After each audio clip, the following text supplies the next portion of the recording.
So guys, sa video na to ituturuan ko kayo kung paano nga ba makalabas sa campus. So first is pumunta muna kayo sa terminal. So bago nga pala lumabas ng quest dito is kailangan nyo muna magpa-level 27. So yan ang quest dito is kills 10 onslaught.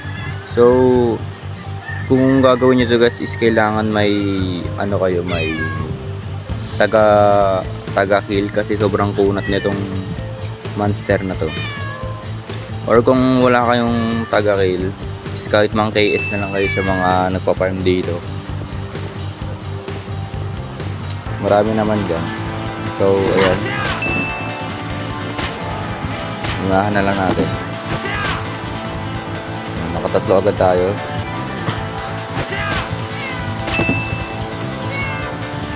May pang-apat.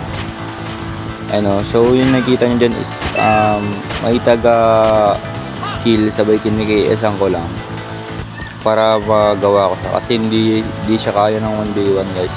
Sobrang kungat niya, sobrang sakit din, taas din ng regen niya. So kahit anong palo mo ibabargan din yung buhay. So KS ka lang sa mga player na nagpa-farm din.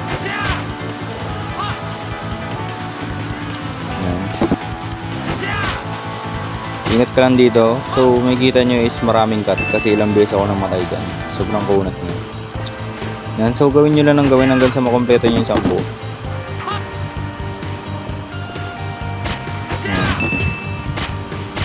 Okay.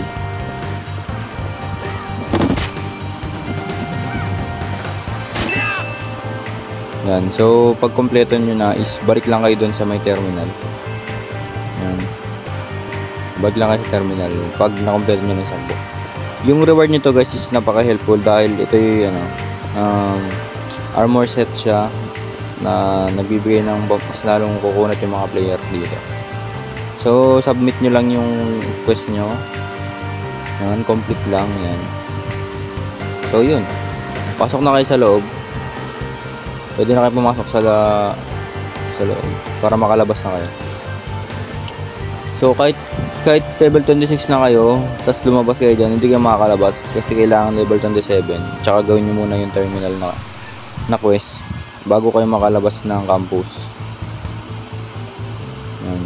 So ito yung itsura sa labas guys, makikita nyo naman.